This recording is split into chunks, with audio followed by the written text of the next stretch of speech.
Hello అండి. ఈరోజు చూసారా ఎంత బాగుందో, ప్రశాంతంగా ఉంది సముద్రం. చూస్తున్నారు కదండి, సముద్రంలో నుంచి 3 బోట్స్ వస్తున్నాయండి. అంటే వాళ్ళు వేటకు వెళ్ళారు, చేపలు పట్టడానికి తిరిగి వస్తున్నారనమాట. 3 బోట్స్ లైన్గా వస్తున్నాయండి. ఈ ప్లేస్ ఏంటంటే సముద్రం, ఇది నది రెండు కలిసే ప్లేస్ అన్నమాట. సముద్రంలో నుంచి నదిలోకి వస్తున్నారు వాళ్ళు. అది బోట్ చూసారా, ఒకటి అక్కడ స్ట్రక్ అయింది. అది ఏమాత్రం ఇసుకలో ముందుకు వెళ్ళడం లేదు, ఇసుక అడ్డుపడి ఉంటుంది అక్కడ. వాళ్ళు ట్రై చేస్తున్నట్టున్నారండి బయటికి తీయడానికి, కొంచెం కష్టపడుతున్నట్టున్నారు. మొత్తానికి కదిలింది, ముందుకు కదిలింది.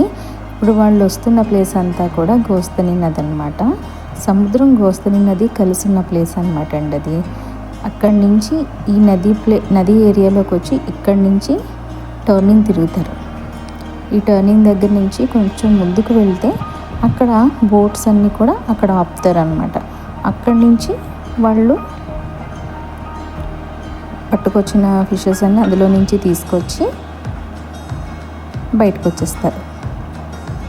చూసారా, టర్నింగ్ తిప్పారు చూసారా, ఆ టర్నింగ్ కొంచెం ముందుకు వస్తారు. ఇంకా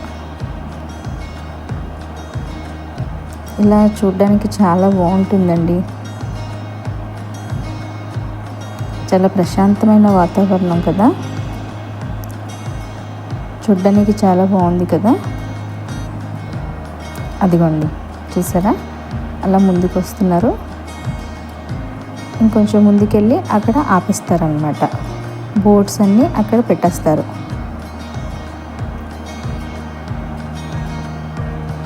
ఆ వెనకాల వచ్చే బోట్ మాత్రం కొంచెం కష్టంగా వస్తున్నట్టు అనిపిస్తుంది.